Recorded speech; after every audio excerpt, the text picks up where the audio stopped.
João capítulo 16, versículo 33, diz assim: tenho-vos dito isto, para que em mim tenhais paz. No mundo tereis aflições, mas tende bom ânimo, eu venci o mundo. Esse mesmo texto, em outra tradução, diz: eu lhes disse essas coisas, para que em mim vocês tenham paz. Neste mundo vocês terão aflições, contudo, tenham bom ânimo, eu venci o mundo. E na versão católica, Jesus diz: referi-vos essas coisas para que tenhais paz em mim. No mundo haveis de ter aflições. Coragem, eu venci o mundo. Então, as traduções comuns dizem tenham bom ânimo. Na tradução católica diz coragem. Coragem e bom ânimo quer dizer a mesma coisa. A partir de hoje, ou pelo menos as próximas quartas-feiras, eu vou estar falando sobre consciência. Batismo de consciência. Se tem uma das coisas que nós mais precisamos, é justamente de entender as coisas. E só para você ter uma ideia disso, eu tenho certeza que você já passou por essas coisas. Todo mundo aqui é mãe, pai, pais, somos pais. Eu tenho certeza que você já repetiu 10 vezes para o teu filho: eu já não te disse para não fazer isso. Mas ele fez por teimosia, não foi? Porque ele faz várias vezes a mesma coisa que você disse para ele não fazer. Porque ele não tem a consciência do significado daquilo. Se ele tiver a consciência, ele não vai fazer. Por exemplo, vamos imaginar que você diga: lave os pratos. E ele não lava. Então você diz: mas eu não já te falei que você tem que lavar os pratos? Só que ele não tem a consciência de que é preciso ajudar. Se não lavar os pratos, acumula e fica muito pior. Sujeira, insetos e outras coisas. Então, se tiver a consciência, lava. Então, nós somos assim. Precisamos de um batismo de consciência. Por quê? Porque senão vamos ficar sempre na teimosia. Deus falando várias vezes a mesma coisa e nós sem entender. E porque não entendemos, não mudamos e não vivemos a vontade de Deus. Então, porque eu quero, a partir de hoje e dessas próximas quartas-feiras, falar sobre isso? Porque nós, como eu disse, estamos em um tempo de ressignificarmos a nossa vida.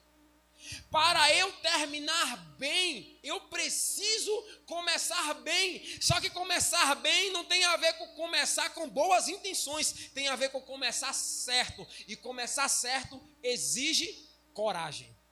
Exige atitude. Exige postura.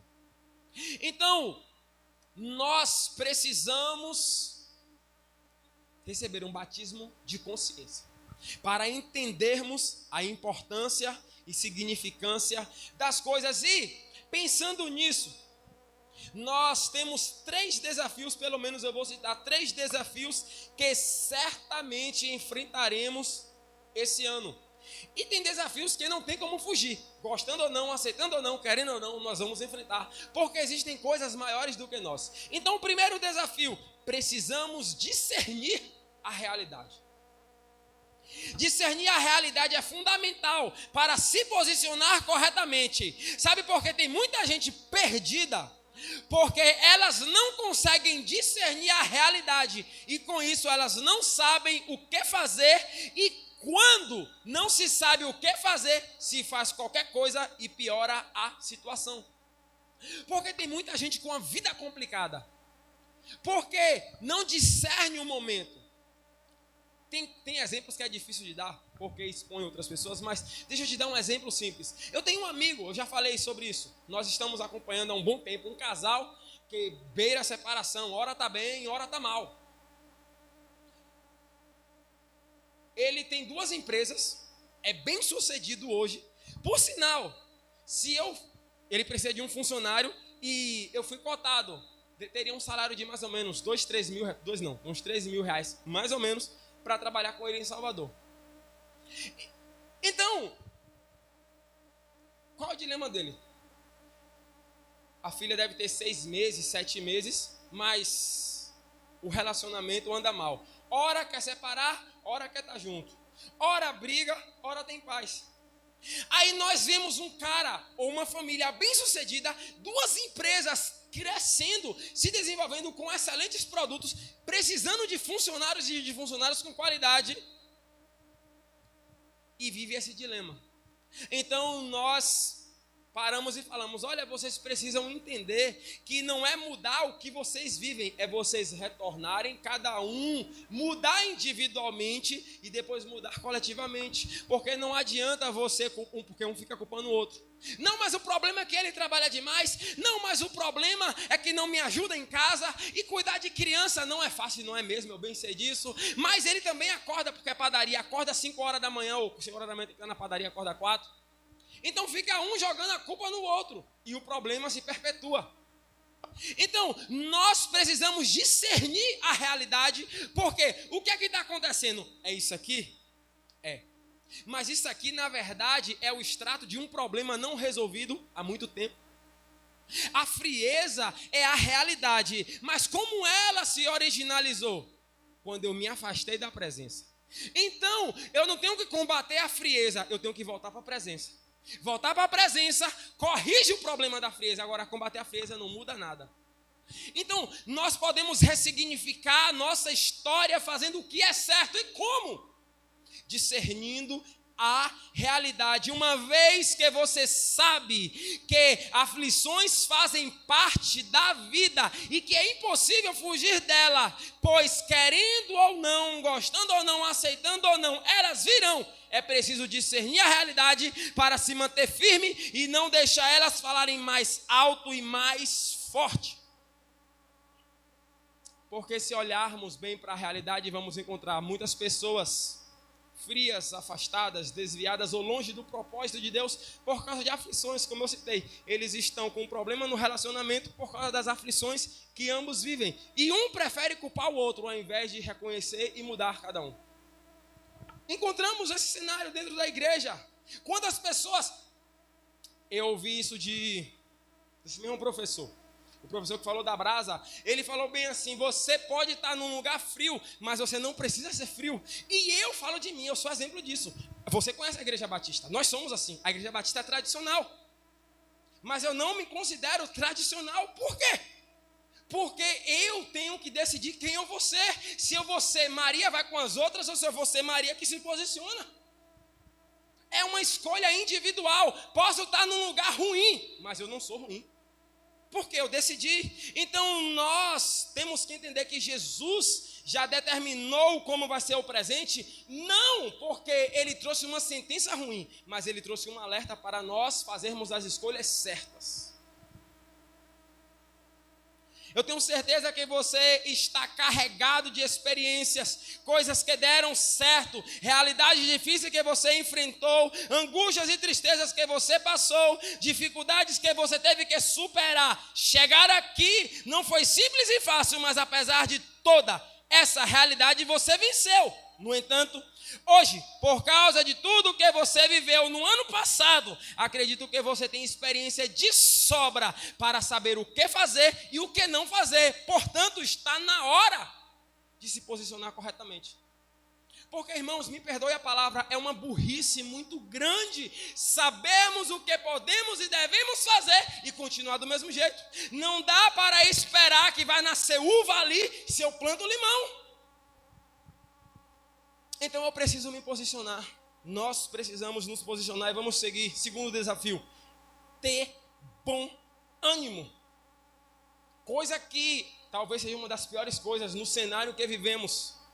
Ter ânimo não é simples e fácil, porque a realidade é desanimadora. A realidade, o que vemos, ouvimos e sentimos, traz desânimo mesmo. Mas não podemos deixar o desânimo nos parar. Infelizmente, muitas pessoas têm parado.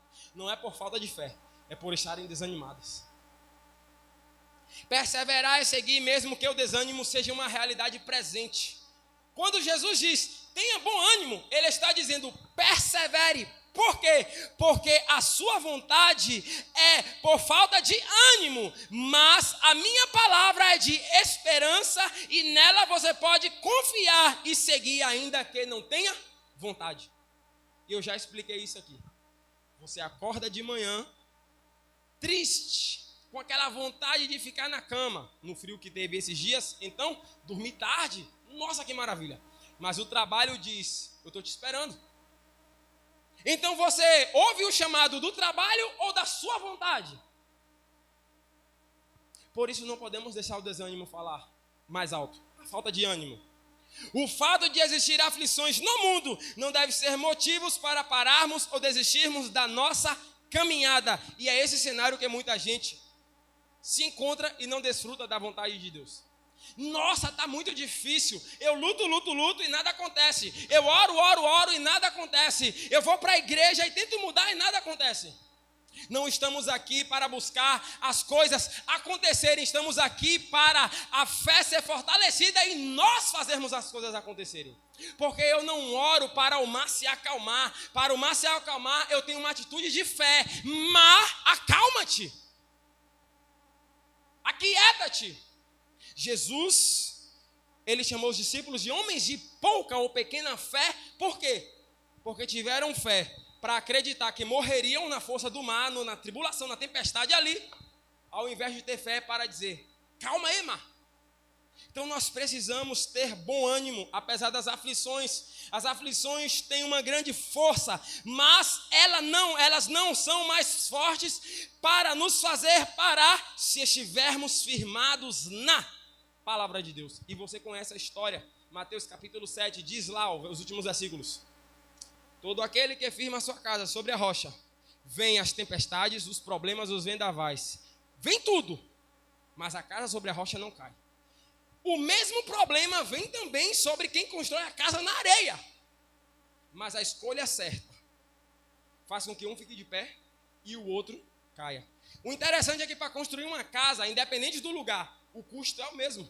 O cara que construiu na areia só não foi inteligente, pois construiu no lugar errado, mas gastou a mesma coisa, o mesmo recurso, o mesmo valor que o outro que construiu sobre a rocha. Então não tem a ver com o preço que eu pago, tem a ver com o lugar em que eu estou. Deus é o lugar certo porque nele eu encontro a força necessária para me manter de pé. Quando as aflições me alcançam. Não deixe as aflições da vida parar a sua história. Você precisa vencer o desânimo. Nutri-lo é optar por adoecer e trazer problemas irreversíveis. E isso aqui é uma das realidades que mais alcança os seres humanos hoje. Estou desanimado, estou sem vontade de comer. Então, não come. Aí começa a adoecer e não sabe depois porque está doente. Com certeza você já deve que forçar teu filho a comer. Toma café, menino. Estou sem fome. Dá um biscoito recheado para ver se não vai comer. Vai escovar o dente, menino. Estou sem fome. Lá na frente, porque estou sem vontade. Lá na frente, por causa do desânimo de não fazer o que é certo aqui, desenvolveu uma doença ali. Então, muitas pessoas estão doentes. Por quê? Porque tem fé, mas deixa o desânimo falar mais forte. E com isso, adoecem. E trazem problemas, às vezes, irreversíveis. Por isso, nós precisamos nos cuidar. E terceiro desafio, estou com um pouco de pressa. Precisamos seguir em fé. E isso aqui é um desafio também muito grande. Falei muito sobre fé os últimos dias e vou continuar falando. Fé é se mover por convicções e não por sentimentos. Se o desânimo quer te parar, enxergue além dele e prossiga pela fé. É aquilo que eu falei. Você acorda pela manhã desanimado, mas aí você decide acrescentar a tua fé perseverança. A perseverança vence o desânimo e mesmo desanimado você começa a andar. Só o fato de você começar a andar e dar um bom dia a um, falar com o outro, dar a paz do Senhor a outro, o desânimo vai embora que você nem percebe. Por isso nós não podemos deixar o desânimo falar mais forte, mas devemos seguir em fé. Quem determina as coisas nas nossas vidas não é a realidade, é a palavra de Deus e ela diz que tudo pela fé é possível. Por isso devemos seguir em fé. Seguir em fé é optar por viver uma vida com propósito e não negociar princípios e valores por vontades próprias e por sentimentos que são momentâneos e passageiros. E isso acontece com muita gente. Toda pessoa que está fria e desanimada não sente vontade de vir para a igreja. Quantas pessoas você conhece que poderia estar aqui ou em outra igreja? Quantas pessoas você conhece que estão em casa neste momento, sentada no sofá, assistindo televisão, cuidando da família e fazendo coisas boas? Uma boa comida, uma boa janta, mas poderia estar aqui. Agora, por que não estão? Porque só colocam desculpas. Porque se fosse para receber dinheiro, estava muita gente aqui. Um dia desses eu falei, ano passado, né? Falei lá na igreja. Tivemos aqui a palestra o ano passado, no mês de julho. Tivemos uma palestra aqui. E algumas pessoas falaram comigo, não deu para eu vir. Não deu para eu ir lá na palestra não, a vila é muito longe. Eu fui e falei, vem cá, se meia-noite tu tivesse que receber um dinheiro, tu ia? E se fosse de pé, tu ia? Então, nós somos bons em dar desculpa. Se eu tiver que receber o dinheiro, o banco abre 10 horas. 9 horas eu estou lá na fila. Eu me esforço para ir, porque eu valorizo aquilo que é físico e material, mas aquilo que pode definir a minha vida eu não valorizo. Mais à frente eu vou falar sobre fé, mas só para você entender uma coisa que eu vou falar mais à frente. Quem perde a fé, perde tudo. Por quê? Porque eu busco coisas, mas eu posso não ter as coisas, mas pela fé eu posso conseguir as coisas. Mas se eu perco a fé, eu não vou ter as coisas, porque as coisas só vêm se eu tiver fé. E, além de não ter as coisas, eu não vou ter nada, porque tudo é pela fé. Então, muitas pessoas vivem como vivem, a tendência delas é piorar, não é por perderem a fé, tem fé, mas deixa os sentimentos falarem mais forte. Por isso, fé eu sei que nós temos, e eu citei isso ano passado também várias vezes, mas nesse ano podemos ressignificar a nossa vida fazendo o que é certo, dando um propósito à nossa fé, ativando a nossa fé e nos movendo pelo sobrenatural. Por quê? Porque nós não podemos deixar o presente representado por aflições nos impedir de viver um futuro de vitória que Deus já determinou para nós. Agora, do que adianta você saber qual o futuro que Deus tem se você não se posiciona no presente? Do que adianta eu saber que a minha casa está marcada? Eu falei isso para alguém. Falei, cara, você vai ser um pastor no futuro. Agora deixa eu te falar, para de ser burro. Porque tu acha que porque Deus te chamou para ser pastor no futuro, tu vai ser um pastor se você não estuda no presente? É só para você ter uma ideia. Tem um amigo que ele é chamado para ser pastor. Falei com ele, velho, para de fugir. Porque você prega bem, eu estou tentando trazer ele para vir pregar aqui qualquer dia desse. E ele fica fugindo. E eu, velho, para de fugir. Por quê? Porque quando você mais foge, mais você atrapalha e complica a tua vida. Perdemos um futuro brilhante por causa das aflições do presente, pois colocamos os nossos olhos na realidade, no cenário atual, ao invés de focarmos no que a palavra de Deus diz. Por isso, não perca o futuro brilhante que te espera por causa do que você vê, ouve e sente, porque tudo nesse tempo presente é passageiro. As aflições vão passar, o desânimo passa, você acorda bem e acorda mal, mas a realidade da vida é a mesma. Você tem que trabalhar quando está bem ou quando está mal. Então nós não podemos parar.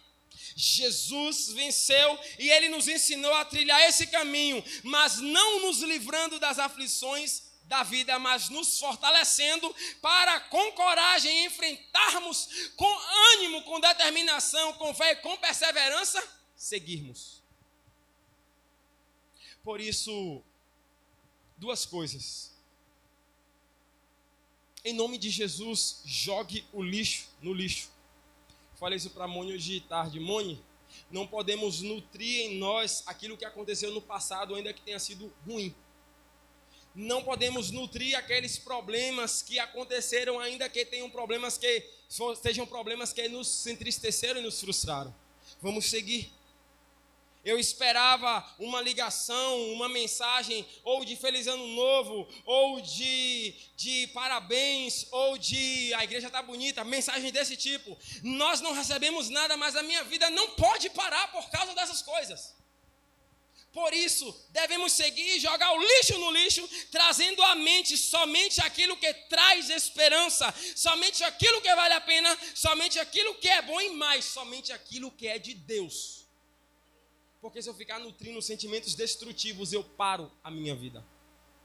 Acumulamos muita coisa dentro de nós. Devemos deixar para trás se queremos seguir em frente e por fim. Em nome de Jesus, irmãos, ressignifique a tua vida. Estamos no início do ano e eu creio que esse ano pode ser o ano das nossas vidas se fizermos o que é certo. Eu falei com Moni, eu não imaginava que viveríamos o que vivemos. Saímos de uma igreja, passamos quase um ano no banco, digamos assim, apenas indo para casa. Depois que Radassa nasceu, procuramos cuidar e curtir. E não imaginávamos que estaríamos em muito pouco tempo no púlpito, ensinando, pregando, educando, orientando. Não estava no nosso script isso. Estava no nosso script apenas continuar da mesma forma. Mas aqui nós estamos, por quê? Porque quando entregamos a Deus as nossas vidas e decidimos ressignificar a nossa história, Deus começou a planejar, a estruturar a nossa vida. E é Ele que cuida de nós. Por isso, esse mesmo desafio eu trago para você hoje. Tenha essa consciência. Por quê? Porque você pode sair daqui dizendo palavra boa, palavra forte. Mas se você não tiver a consciência de que você precisa mudar, criar hábitos diferentes na tua vida, nada muda. E um segredo simples. Eu vi isso também de um pastor que eu particularmente admiro muito. Esse pastor, para você ter uma ideia, só em um estado ele tem cerca de 50 mil membros, 400 igrejas ribeirinhas. Só em um estado. E eu busco trazer para a minha vida o método que ele usa na igreja dele. É por isso que nós trabalhamos com os adolescentes. E graças a Deus tem dado certo, né? Ele falou bem assim: você não precisa fazer as coisas rápidas, não. Um rapaz, ele não tinha tempo para ir para a academia, mas ele precisava fazer exercício físico para cuidar da sua saúde. Então ele decidiu que ele só tinha 10 minutos para ir para a academia. Só que para se arrumar, ele já gastava 5 minutos. Da casa dele para a academia, era mais 5 minutos. Então ele chegava na academia e não entrava porque passou os 10 minutos e voltava para casa. Ficou uma semana nessa. Então ele decidiu acrescentar esses 10 minutos mais 5 minutos. Então, com os 5 minutos, ele já entrava na academia, olhava a academia, mas não dava tempo de ir para os instrumentos, os aparelhos, e voltava para casa. Mais uma semana nessa.